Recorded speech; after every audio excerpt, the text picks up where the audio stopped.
کہ رسولنا محمد دا کہ رسولنا محمد دا اسلام انسان کون کرے کہ رسولنا محمد دا اسلام انسان کون کرے دو جگ دے سایہ رحمت دا دو جگ دے سایہ رحمت دا خود چھام انسان کون کرے دو جگ دے سایہ رحمت دا جو سونی نے فرمایا ہے جو سونی نے فرمایا ہے انہیں سن کے سیس نبھایا ہے جو سونی نے فرمایا ہے انہیں سن کے سیس نبھایا ہے لجپال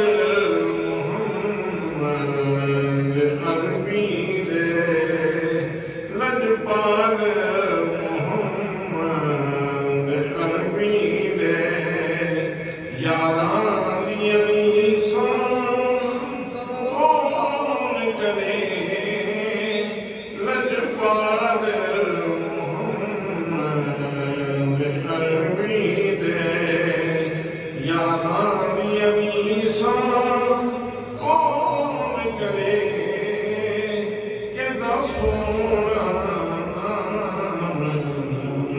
محمد دا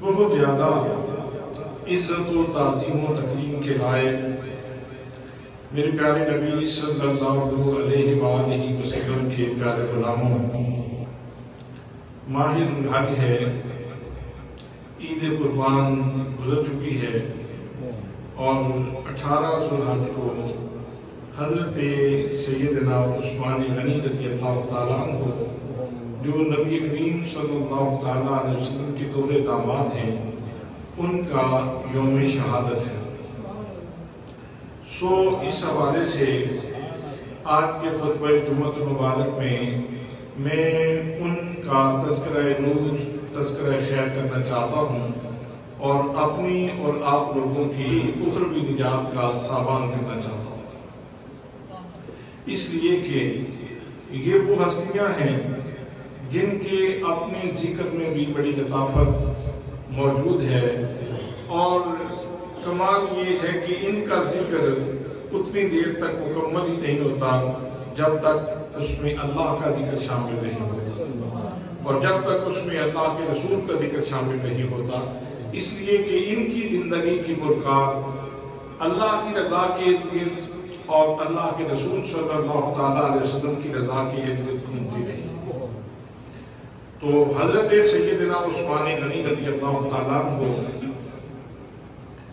وہ عظیم شخصیت ہیں کہ جن کو اللہ کریم کی بارگاہ میں اور اس کے رسول صلی اللہ تعالیٰ علیہ وسلم کی بارگاہ میں خاص مقام حاصل ہے برادران اسلام یہاں تمہیداً میں یہ بھی عرض کروں کہ انسانی زندگی میں یہاں دنیا میں بندہ اللہ کی معرفت کے لیے آیا ہے اللہ کریم کے عرفان کے لیے اللہ کی معرفت کے لیے پیدا ہوا ہے اور جتنا جس کو اللہ کریم کا عرفان اور اللہ کریم کی معرفت اور اللہ کریم کی پہچان زیادہ نصیب ہوئی ہے اسی کو اللہ کریم نے زیادہ نوازا، زیادہ مہربانیاں فرمائی، اور پھر اللہ کریم نے اپنی معرفت کے لیے، اپنے عرفان کے لیے، اپنی پہچان کے لیے انفس اور آفاق میں بے شمار نشانیاں پھیلا رکھی۔ سب سے بڑی نشانی، اللہ کی معرفت کی سب سے بڑی نشانی اس زمین کے سینے کے اوپر وہ نبی کریم صلی اللہ تعالیٰ علیہ وسلم کی ذات گرامی۔ اللہ کریم نے ارشاد فرمایا، یا ایھا الناس قد جاءکم برہان من ربکم، لوگوں تمہارے پاس اللہ کریم کی طرف سے چلتی پھرتی برہان آ گئی ہے۔ تو حضور صلی اللہ تعالیٰ علیہ وسلم اللہ کی معرفت کا سب سے بڑا نشان ہے، اور خوش نصیب ہیں وہ لوگ جن کو حضور صلی اللہ تعالیٰ علیہ وسلم کا چہرہ دیکھنے کی سعادت نصیب ہوتی ہے۔ حضرات محترم، انسانی حواس ہیں، 5 حواس اللہ کریم نے انسان کو عطا فرما رکھے ہیں، اور اس حوالے سے جب ہم صحابہ کرام کی شخصیات کو دیکھتے ہیں تو ہمیں رشک آتا ہے کہ کیسے وہ لوگ تھے، کیسے برکت والے لوگ تھے، کیسے مقدر والے لوگ تھے کہ حضرات محترم ہماری آنکھیں دیوار تک دیکھتی ہے، اور ہمیشہ سے تڑپ ہے کہ کبھی آمینہ کے لال کا جلوہ نظر آتا جی، تڑپ ہے کہ نہیں؟ مدینہ دیکھنے کے لیے لوگ تڑپتے ہیں، الہی دکھا دے مدینہ کیسی بستی ہے جہاں دن رات میرے مولا تیری رحمت برستی ہے۔ تو حضرات جب مدینہ دیکھنے کے لیے لوگ تڑپتے ہیں تو حضور صلی اللہ تعالیٰ علیہ وسلم کے جلوہ زیبا کے لیے کتنے لوگ تڑپتے ہوں گے۔ تو کتنے عشاق ہیں جو حضور صلی اللہ تعالیٰ علیہ وسلم کے شہر بطحاء کو دیکھنے کے لیے تڑپتے ہیں، تو حضور صلی اللہ تعالیٰ علیہ وسلم کے جلووں کے لیے کتنے لوگ تڑپتے ہوں گے۔ اور صحابہ کرام وہ ہیں جو صبح بھی حاضر ہوتے ہیں اور آپ کے زیارت کر لیتے ہیں، اور شام کو حاضر ہوتے ہیں تو پھر بھی زیارت کر لیتے ہیں۔ سبحان اللہ، سبحان اللہ۔ اب وہ چہرہ کیسا چہرہ ہے، اب وہ چہرہ کیسا چہرہ ہے، اس کے اوپر تجلیات کا کتنا جھلمٹ ہے۔ اللہ کریم نے حضور صلی اللہ تعالیٰ علیہ وسلم کی ذات گرامی کو اتنا حسن عطا فرمایا، اتنا حسن عطا فرمایا کہ 70,000 پردے ڈالے ہوئے تھے اللہ کریم نے حضور صلی اللہ تعالیٰ علیہ وسلم کے حسن کے اوپر۔ بجن خدا بندوں نے حسن مصطفیٰ دیکھا نہ تھا، رخ تو بے پردہ تھا لیکن حسن بے پردہ نہ تھا۔ تو جب 70,000 پردوں میں نبی مکرم صلی اللہ تعالیٰ علیہ وسلم کے حسن و جمال کی یہ کیفیت ہے کہ دیکھنے والے فریفتہ ہو جاتے ہیں، دیکھنے والے قربان ہو جاتے ہیں۔ حضرت عبداللہ بن سلام اپنے دوستوں کے ہمراہ آئے تھے کہ چلیں، انہوں نے نبوت کا دعویٰ کیا ہے ذرا ان کی بات کو سنیں۔ تو جب آئے آپ کے نبی کریم صلی اللہ تعالیٰ علیہ وسلم کی گفتگو سننے لگے ایک سکون کے ساتھ کھڑے ہو کے، تو آنکھیں جم گئیں، آنکھوں کی پتلیاں چہرہ مصطفیٰ کے اوپر قربان ہو گئی۔ اب دوستوں نے اندازہ کر لیا کہ یہ دل بھی دے چکا ہے، اس کا دل قربان ہو چکا ہے۔ انہوں نے کہا عبداللہ بن سلام چلو نہ چلیے، اس نے کہا یار چلو سے بیٹھن دے، دیکھ تو لینے دے یار، چلتے ہیں دیکھ تو لینے دے۔ دوستوں نے پھر کہا عبداللہ بن سلام چلو چلیں، تو کہا یار ٹھہرو چلتے ہیں دیکھ تو لینے دو۔ پھر دوستوں نے اصرار کیا تو جناب عبداللہ بن سلام نے یہی جواب دیا کہ یار دیکھ تو لینے دو، ایسا خوبصورت شخص زندگی میں پہلی بار دیکھا۔ حضرات محترم، حضور صلی اللہ تعالیٰ علیہ وسلم جب آپ کا حسن 70,000 پردوں میں تھا تو اس وقت کیفیت یہ تھی، اور جب میدان معاشر میں وہ جلوہ پوری طرح آشکار ہوگا تو پھر منظر نامہ کیا ہوگا۔ تو میں آپ تک بسر مطلب محض کر رہا تھا کہ اللہ کی معرفت کی سب سے بڑی دلیل نبی مکرم صلی اللہ تعالیٰ علیہ وسلم کا وجود مبارک ہے۔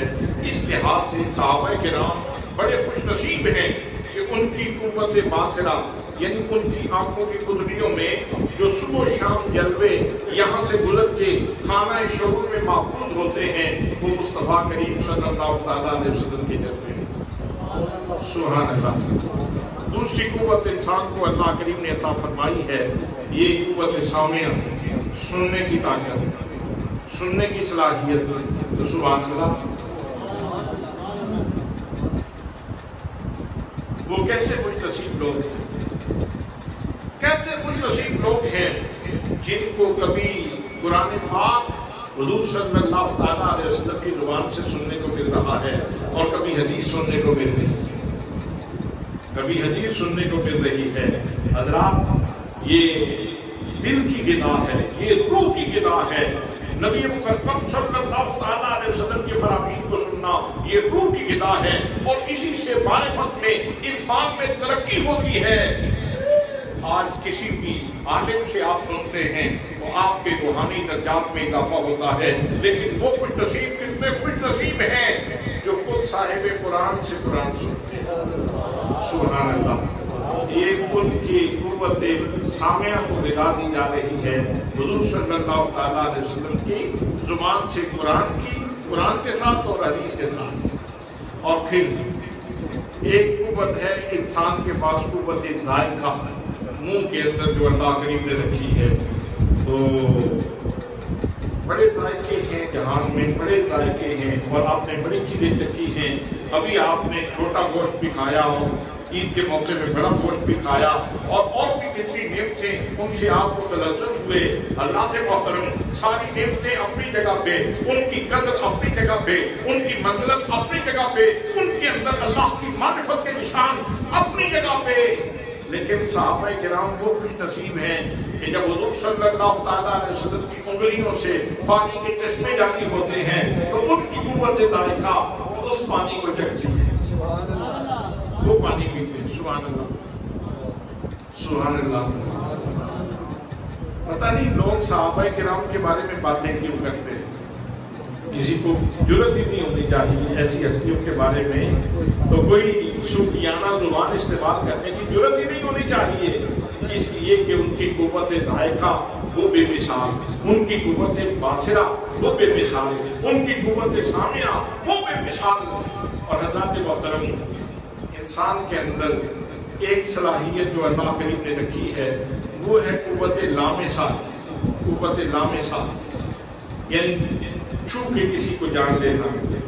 اور کتنے خوش نصیب ہیں کہ مجلس مبارک میں آتے ہیں تو حضور صلی اللہ تعالیٰ علیہ وسلم کے ریشم سے ملائم ہاتھوں کو پکڑتے بھی ہیں اور ان کو چومتے بھی ہیں۔ سبحان سبحان سبحان اللہ، سبحان اللہ۔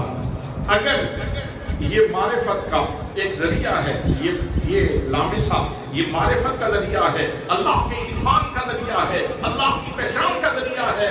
حضرات محترم، اللہ نے ان کا وقت کیسا بنایا ہے، ان کا مقدر کیسا بنایا ہے، جو حضور صلی اللہ تعالیٰ علیہ وسلم کے پاؤں کو بھی ہاتھ لگاتے ہوں گے، جو حضور صلی اللہ تعالیٰ علیہ وسلم کے ہاتھوں کو بھی ہاتھ لگاتے ہوں گے، اور یہ لمس محسوس کر کے زندگی کی سوغات پاتے ہوں گے۔ سبحان اللہ۔ اور انسان کی ایک حص ہے جس کو کہا جاتا ہے قوت شامہ، قوت شامہ یعنی سونگنے کی صلاحیت۔ حضرات، اس کے ذریعے بھی اللہ نے اپنا عرفان عطا فرمایا ہے۔ گلاب کو سونگیں تو خوشبو مست کر دیتی ہے، اور بندہ یہ کہتا ہے اے ذکر تیرا گلشن گلشن، سبحان اللہ سبحان اللہ، اے ذکر تیرا گلشن گلشن، سبحان اللہ سبحان اللہ، مصروف ثنا ہے سرور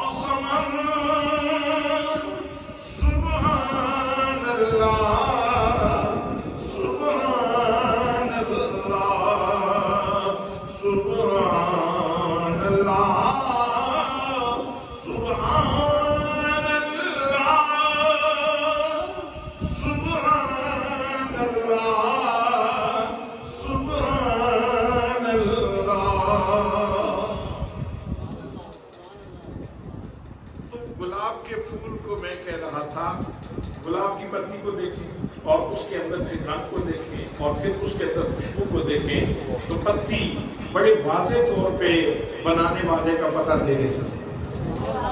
اللہ کی معرفت ہے کہ نہیں؟ اللہ کی معرفت ہے کہ نہیں؟ اس کے اندر عرفان ہے کہ نہیں ہے؟ اس کے اندر اللہ کی پہچان ہے کہ نہیں ہے؟ حضرات محترم، موتیے کو دیکھیں تو اس کی اپنی خوشبو ہے، چمبیلی کو دیکھیں تو اس کی اپنی خوشبو ہے، لیکن حضرات نہ چمبیلی میں وہ خوشبو ہے، نہ گلاب میں وہ خوشبو ہے، نہ موتیے میں وہ خوشبو ہے، نہ دنیا کی کسی اور پھول کے اندر وہ خوشبو ہے جو آمینہ کے لال کے پسینے میں ہے۔ سبحان اللہ۔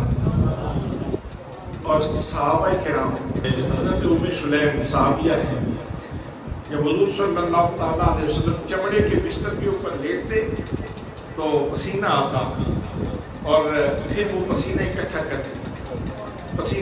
کر کے آپ شیشی کے اندر ڈال دیتے۔ تو آپ نے پوچھ لیا کیا کرو گی؟ تو فرمایا، حضرت ام سلیم نے عرض کی، یا رسول اللہ میں اپنے بچوں کے لیے لے کے جاتی ہوں۔ اعلیٰ حضرت نے بڑا خوبصورت ترجمہ فرماتے ہیں، ان کی مہک نے دل کے غنچے کھلا دیے ہیں، ان کی مہک نے دل کے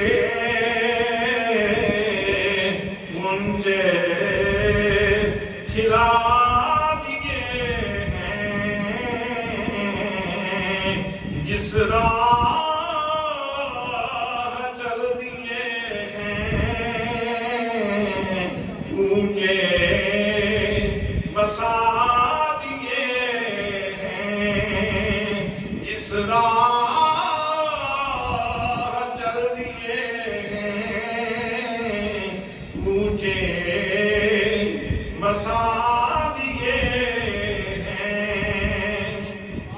میرے دوستو، میرے بھائیو، صحابہ کرام کا مقدر دیکھو، ان کا بخت دیکھو، قوت سامعہ تو اللہ کریم نے ہمیں بھی عطا فرمائی، ان کو بھی عطا فرمائی، قوت باصرہ ہمیں بھی عطا فرمائی، ان کو بھی عطا فرمائی، قوت شامہ ہمیں بھی عطا فرمائی، ان کو بھی عطا فرمائی، قوت لامسہ ہمیں بھی عطا فرمائی، ان کو بھی عطا فرمائی۔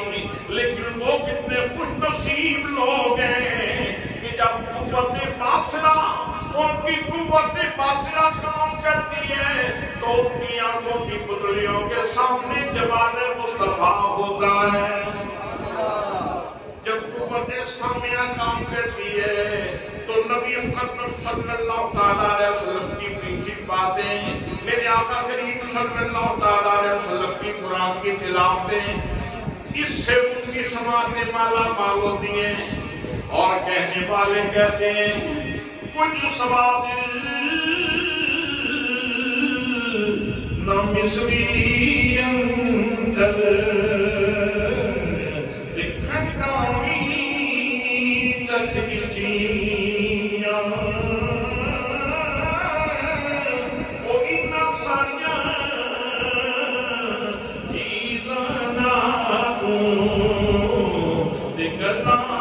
یار دیاں مٹھیاں۔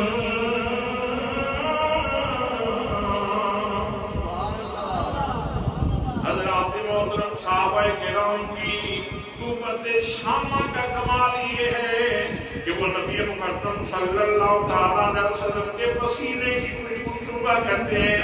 ان کی قوت ذائقہ کا کمال یہ ہے کہ ہمارے آقا کریم صلی اللہ تعالیٰ علیہ وسلم کی انگلیوں سے پانی جاری ہوتا ہے، جو زمزم سے زیادہ شرف رکھتا ہے، جو آب کوثر سے زیادہ شرف رکھتا ہے، وہ پانی نبی کریم صلی اللہ تعالیٰ علیہ وسلم کی انگلیوں سے نکلتا ہے، اور صحابہ کرام کی قوت ذائقہ سے محدود ہوتی ہے۔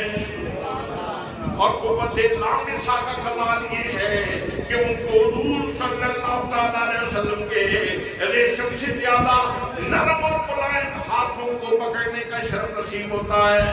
حضرات محترم، تمام صحابہ کرام جتنا جس کا مقدر تھا اللہ کریم نے اس کو نوازا ہے، اور صحابہ کرام کی جماعت میں ایک ہستی وہ ہیں جن کا نام جناب سیدنا عثمان غنی رضی اللہ تعالیٰ عنہ ہے۔ عثمان رضی اللہ تعالیٰ عنہ وہ شخصیت ہے جو صحابہ میں 5ویں نمبر میں مسلمان ہوئے۔ جناب صدیق اکبر رضی اللہ تعالیٰ عنہ کے ساتھ دوستی تھی، تعلق تھا یارانہ تھا۔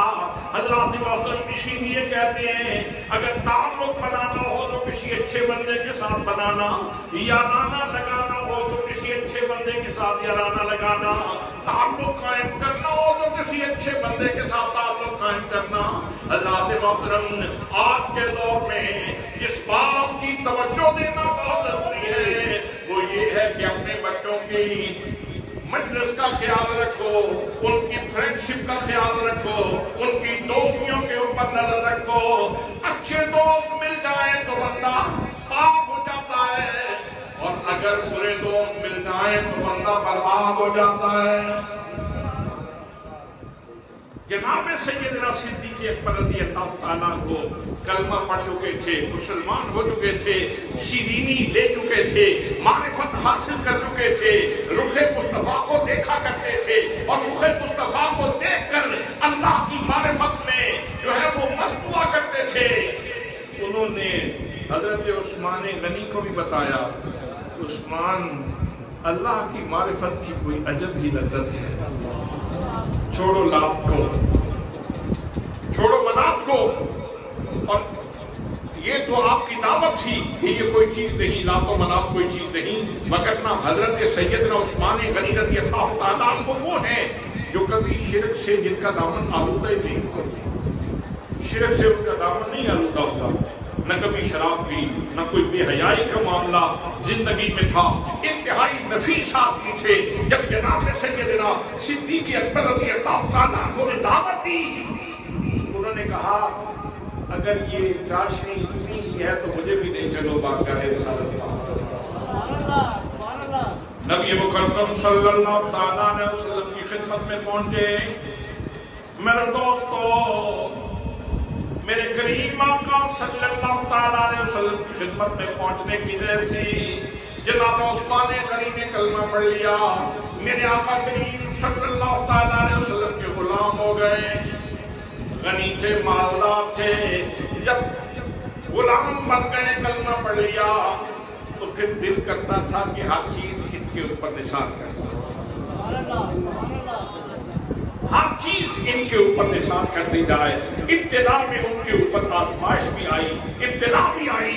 حکم بن العاص جو آپ کا چچا تھا، اس نے آپ کو پکڑ کے باندھ دیا اور زدوں کو کرتا، تکلیف دیتا اور کہتا کہ تم نے یہ نیا دین کیوں قبول کر لیا ہے اور اپنے آبا و اجداد کا دین کیوں چھوڑ دیا ہے، بہت تکلیفیں دی اس نے، اور کہا کہ تمہیں ہرگز یہ بالآخر تمہیں یہ دین چھوڑنا پڑے گا۔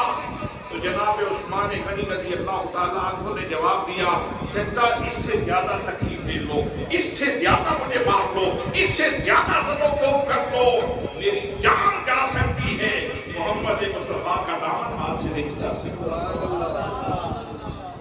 جب چچا نے دیکھا کہ یہ لوہے کے اوپر لکیر ہو چکی ہے اور یہ کسی صورت میں ماننے والے نہیں، تو اس نے پھر ان کو اپنے ہاتھ پہ چھوڑ دیا۔ پھر جناب سیدنا عثمان غنی رضی اللہ تعالیٰ عنہ وہ مقبول بارگاہ ہستی بنے کہ جن کو میرے آقا کریم صلی اللہ تعالیٰ علیہ وسلم نے اپنے گھر کا فرد بنا دیا۔ سارے صحابہ یعنی چاروں آپ کے جو یار ہیں وہ سارے کے سارے گھر کے فرد بنا دیے، سارے کے سارے گھر کے فرد بنا دیے۔ 2 سسر ہیں، 2 داماد، 2 سسر ہیں۔ سسر پرایا بندہ ہوتا ہے، باہر کا بندہ ہوتا ہے۔ بھائی سسر بھی تو گھر کا فرق ہوتا ہے اور داماد بھی تو گھر کا فرق ہوتا ہے. جناب صدیق اکبر رضی اللہ تعالیٰ عنہ سسر ہیں رسول اللہ صلی اللہ تعالیٰ علیہ وسلم کے. جناب حضرت عمر فاروق رضی اللہ تعالیٰ عنہ وہ سسر ہیں نبی کریم صلی اللہ تعالیٰ علیہ وسلم کے. اور جناب عثمان غنی رضی اللہ تعالیٰ عنہ یہ حضور صلی اللہ تعالیٰ علیہ وسلم کے دوہرے داماد ہیں. اور حضرت علی المرتضیٰ شیر خدا رضی اللہ تعالیٰ عنہ وہ تو ایسے داماد ہیں اور ایسی ہستی ہیں اور ایسی باکمال شخصیت ہیں کہ ان کو تو میرے آقا نے وہ تو عطا فرمایا فاطمہ تو بضعۃ منی، فاطمہ میرے جگر کا ٹکڑا ہے. میرے آقا نے اپنے جگر کا ٹکڑا حضرت علی المرتضیٰ کے سپرد کر دیا. نعرہ تکبیر، نعرہ رسالت، نعرہ تحقیق، نعرہ حیدری، علماء اہل سنت. حضرات محترم، جناب سیدنا عثمان غنی رضی اللہ تعالیٰ عنہ دورے داماد ہیں. اسی وجہ سے ان کو ذوالنورین بھی کہا جاتا ہے، یعنی دو نوروں والا. پہلے جناب حضرت رقیہ کی شادی کی میرے آقا کریم صلی اللہ تعالیٰ علیہ وسلم نے جناب سیدنا عثمان غنی کے ساتھ. پھر جناب رقیہ فوت ہو گئی. میرے آقا کریم صلی اللہ تعالیٰ علیہ وسلم نے اپنی دوسری شہزادی کی شادی جناب عثمان غنی رضی اللہ تعالیٰ عنہ کے ساتھ کر دی.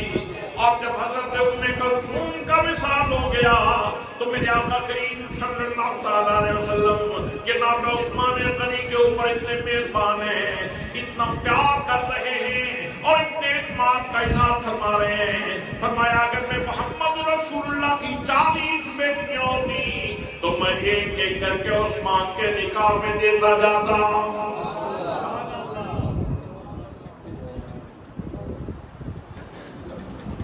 اعلیٰ حضرت کیا خوبصورت قلم اٹھاتے ہیں. فرماتے ہیں نور کی سرکار سے، نور کی سرکار سے پایا تو شانہ نور کا، نور کی سرکار سے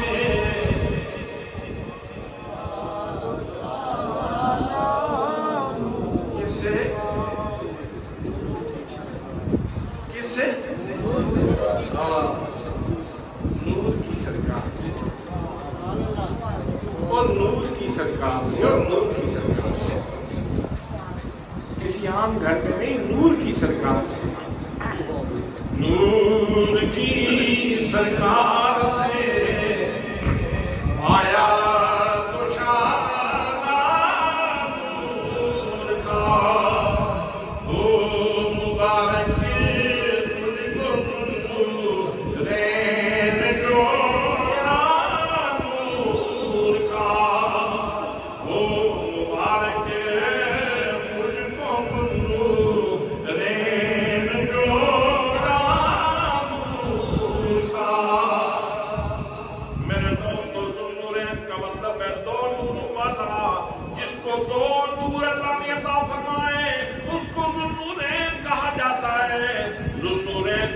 اکمل یہی ہے، وجہ کامل یہی ہے، وجہ انور یہی ہے، وجہ اشرف یہی ہے، وجہ کامل و مکمل یہی ہے کہ حضرت عثمان غنی رضی اللہ تعالیٰ عنہ کے گھر میں نبی کریم صلی اللہ تعالیٰ علیہ وسلم کی 2 شہزادیاں ہیں. اس وجہ سے آپ کو ذوالنورین کہا جاتا ہے. لیکن حضرات محترم چند اور چیزوں میں بھی جناب سیدنا عثمان غنی رضی اللہ تعالیٰ عنہ 2 نوروں والے ہیں. حضرات جناب سیدنا حضرت عثمان غنی رضی اللہ تعالیٰ عنہ کے بارے میں میرے آقا کریم صلی اللہ تعالیٰ علیہ وسلم اپنی شہزادی سے فرما رہے ہیں. فرماتی ہیں او میری بیٹی سن لو، تمہارا جو خاوند ہے اس کو اللہ کریم نے 2 جلوے عطا فرمائے ہیں. اس کے چہرے میں جناب خلیل کی شباہت بھی موجود ہے اور جناب عثمان کے چہرے میں جناب حبیب کی شباہت بھی موجود ہے. خلیل کے چہرے کی شباہت وہ بھی حضرت عثمان غنی کے چہرے کے اندر موجود ہے، اور جناب نبی کریم صلی اللہ علیہ وسلم کے چہرے کی شباہت بھی جناب عثمان غنی کے چہرے کے اندر موجود ہے۔ گویا جناب عثمان کو دیکھنے والا ایک وقت میں دو نبیوں کا جلوہ دیکھتا ہے۔ سبحان اللہ، سبحان اللہ، سبحان اللہ۔ جو ہمارا موضوع ہے اگر اس کے حوالے سے دیکھیں تو حضرت ابراہیم کا چہرہ بھی اللہ کی معرفت کی کھلی کتاب ہے، اور اللہ کے حبیب کا چہرہ بھی اللہ کی معرفت کی کھلی کتاب ہے۔ تو جہاں وہ جلوے پوری تابانی کے ساتھ موجود ہیں وہ تو ان ہستیوں کی اپنی شخصیات ہے، وہ تو حضرت خلیل کا اپنا جلوہ ہے، اپنی شخصیت ہے، اور جناب حبیب کا اپنا جلوہ ہے اور اپنی شخصیت ہے، لیکن شباہت حضرت عثمان غنی رضی اللہ تعالیٰ عنہ کے چہرے کے اندر موجود ہے۔ اور یہ کون بتا رہے ہیں؟ نبی کریم صلی اللہ علیہ وسلم، نبی کریم صلی اللہ تعالیٰ علیہ وسلم۔ حضرات محترم سبحان اللہ۔ تو جناب خلیل کا چہرہ ہو تو وہ بھی نورانی، اور جناب حبیب کا چہرہ ہو تو وہ بھی نورانی، تو اس لحاظ سے بھی حضرت عثمان غنی رضی اللہ تعالیٰ عنہ کو دو نور نصیب ہے۔ حضرات محترم ایک اور وجہ بھی سماعت کر لیں۔ حضرت عثمان غنی کی زندگی میں دو موقع ایسے آئے کہ بے جسد ہی بے نفس ہی وہ موجود نہیں تھے، اس گروہ میں باقاعدہ شامل نہیں تھے، بے نفس ہی شامل نہیں تھے، لیکن نبی کریم صلی اللہ تعالیٰ علیہ وسلم نے اپنے اختیار کے ساتھ ان کو اللہ کی رضا میں شامل فرمایا۔ ایک موقع وہ تھا جب نبی مکرم صلی اللہ تعالیٰ علیہ وسلم اپنے صحابہ کرام کے ساتھ بدر تشریف لے جا رہے تھے۔ بدر کی شمولیت چھوٹی بات نہیں ہے، اسلامک ہسٹری میں صحابہ کرام کی شخصیات میں ان کی زندگی میں بدری ہونا بہت بڑا اعزاز ہے۔ اور جب حضرت عمر فاروق رضی اللہ تعالیٰ عنہ کے دور میں وظائف مقرر ہونے لگے تو انہوں نے جو پیرامیٹر طے کیا، اولی پیرامیٹر، اس میں انہوں نے کہا کہ سب سے پہلے بدریین کو وظائف دیے جائیں گے، سب سے زیادہ بدریین کو وظائف دیے جائیں گے، یہ پیرامیٹر آپ نے طے کیا۔ اور ساتھ ہی یہ بھی عرض کر دوں کہ انہوں نے باقی تو بدریین کا وظیفہ مقرر کیا سب سے زیادہ، لیکن حسنین قریبین کو بدریین میں شامل کیا۔ یہ شامل نہیں تھے، یہ بدریین میں باقاعدہ شامل تو نہیں تھے، لیکن حضرت عمر فاروق نے کہا یہ شہزادے ہیں میرے مصطفیٰ کے۔ سبحان اللہ، ذرا پیار سے کہتے تو میرا سبحان اللہ، ذرا پیار سے آپ کہتے ہیں تو میرا بھی خون بڑھ جاتا ہے۔ کیسی خوبصورت بات ہے۔ حضرات محترم، جناب سیدنا عثمان غنی رضی اللہ تعالیٰ عنہ بدر میں شامل نہیں تھے، اصحاب بدر میں۔ حضرت رقیہ بیمار تھی، ان کی تیمارداری پہ ان کی ڈیوٹی تھی۔ تو دوسرا موقع وہ تھا کہ جب حضور صلی اللہ تعالیٰ علیہ وسلم عمرہ کرنے کے لیے تشریف لے جا رہے تھے، تو جب حدیبیہ کے مقام پہ پہنچے تو میرے آقا کریم صلی اللہ تعالیٰ علیہ وسلم نے حضرت عثمان غنی کو سفارتی امور کی انجام دہی کے لیے بھیج دیا، سفارتی سرگرمیوں کے لیے، کہ جا کے اہل مکہ کو بتائیں کہ ہم عمرہ کرنے کے لیے آ رہے ہیں، ہم کوئی جنگ کرنے کے لیے نہیں آئے، اس لیے ہمارے راستے کی رکاوٹ بننے کی تمہیں کوئی ضرورت نہیں ہے، ہم تمہیں تنگ نہیں کریں گے، اذیت نہیں دیں گے، تکلیف نہیں دیں گے، اللہ کے گھر کا طواف کریں گے، حاضری دیں گے اور پھر واپس چلے جائیں گے۔ یہ دو موقع ایسے تھے کہ جن کے اوپر اللہ کا نور برسا، اللہ کی رضا کا نور برسا، اللہ کی عطا کا نور برسا، اللہ کی مشیت کا نور برسا، اللہ کریم کی مہربانیوں کا نور برسا، اللہ کریم اپنے بندوں کے اوپر راضی ہوا جسد ہی عثمان غنی نہیں تھے، لیکن اللہ کے نبی نے اللہ کے اذن سے ان کو بدریین میں شامل فرمایا۔ اور ادھر بھی بیعت رضوان کے موقع پہ جب یہ خبر مشہور ہو گئی نا تو عثمان کو شہید کر دیا گیا، تو حضور صلی اللہ علیہ وسلم نے اہمیت بتائی کہ عثمان کی اہمیت کیا ہے۔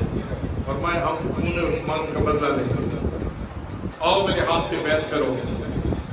جناب صدیق اکبر بیعت کر رہے ہیں، جناب فاروق بیعت کر رہے ہیں۔ بیعت کس بات کی ہوتی ہے؟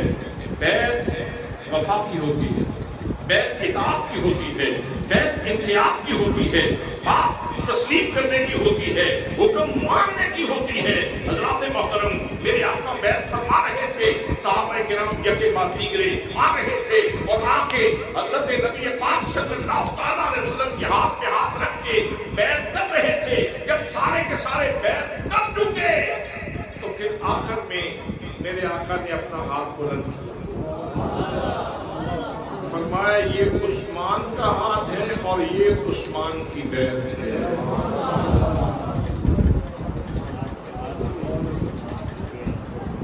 یہاں بہت ساری چیزیں ہیں، بہت ساری باتیں ہیں جن کا کھولنا ضروری ہوتا ہے۔ وہ لوگ جو باتیں کرتے رہتے ہیں، اگر پتہ ہوتا تو پھر یہ اتنے صحابہ سے بیعت لینے کی کیا ضرورت ہے؟ پہلا پورشن تو پڑھ لیا، لیکن اگلے پورشن کی طرف نہیں جاتے۔ میں پوچھنا چاہتا ہوں بیعت ہوتی کس کی ہے؟ بیعت ہوتی کس کی ہے؟ بیعت اس جہان کی چیز ہے۔ جس بندے کے اوپر موت آ جائے، موت کا ذائقہ چکھے، اگلے جہان میں چلا جائے، حیات برزخی میں چلا جائے، اس کی بیعت نہیں ہوتی۔ وہ مکلف ہی نہیں رہتا، وہ پابند ہی نہیں رہتا۔ جہان تسلیم یہ ہے، جہان تسلیم یہ ہے، جہان اطاعت یہ ہے، جہان انقیاد یہ ہے۔ تو میری آقا کریم صلی اللہ تعالیٰ علیہ وسلم نے ایک تو رہنمائی یہ عطا فرمائی کہ کبھی کسی اسلامی جرنیل کو ایسے حالات پیش آ جائیں تو اس وقت اس نے اپنی جمعیت کو جمع کیسے کرنا ہے اور اپنی فوج کا مرال کیسے اب کرنا ہے۔ پہلے مرحلے میں تو آپ نے وہ کیا، پہلے مرحلے میں تو آپ نے وہ کیا کہ سب کو بلایا اور کہا کہ آؤ بیعت کرو، ہم عثمان کا بدلہ لیں گے، اور پھر آخر میں حضرت عثمان کی طرف سے بیعت کر کے یہ بتا دیا کہ عثمان ابھی جہان برزخ میں نہیں گئے، وہ ابھی جہان دنیا میں ہی موجود ہیں، وہ جہان دنیا میں ہی موجود ہیں۔ حضرات محترم، اب اس کے اوپر اللہ کریم کی جو عنایت ہوئی وہ یہ تھی، فرمایا لقد رضی اللہ عن المؤمنین اذ یبایعونک تحت الشجرہ، فرمایا یقیناً لام تاکید ہے، کل تحقیق کے لیے ہے۔ اللہ کریم نے ساتھ فرماتا ہے، اس میں کوئی شک والی بات نہیں، یقیناً اللہ کریم ان لوگوں سے راضی ہو گیا جنہوں نے درخت کے نیچے مصطفیٰ کریم کے ہاتھ پہ بیعت کی۔ حضرت عثمان غنی وہاں پریکٹیکلی موجود نہیں تھے، بجسد ہی موجود نہیں تھے، لیکن حضور نے خود ان کو شامل فرمایا۔ اور یہ جو رضا تھی، یہ جو اللہ کی مشیت تھی، یہ جو اللہ کی کرم نوازی تھی، اس کرم نوازی میں حضرت عثمان غنی شامل ہوئے، بدر کے دور میں بھی شامل، اور اصحاب بیعت رضوان کو جو رضا نصیب ہوئی اس میں بھی شامل۔ اس لحاظ سے بھی دو رضاؤں کے نور ان کو نصیب ہیں، اس وجہ سے بھی ان کو ذوالنورین کہا جا سکتا ہے، ذوالنورین کہا جا سکتا ہے۔ حضرات محترم، حضرت عثمان غنی نے، آپ جانتے ہیں کہ قرآن پاک جمع کیا، خطبے میں بھی آپ سنتے ہیں جامع قرآن، حضرت عثمان غنی جامع قرآن ہے۔ اس میں یہ بھی راز تھا کہ جب یہ فرما دیا کہ میرا ہاتھ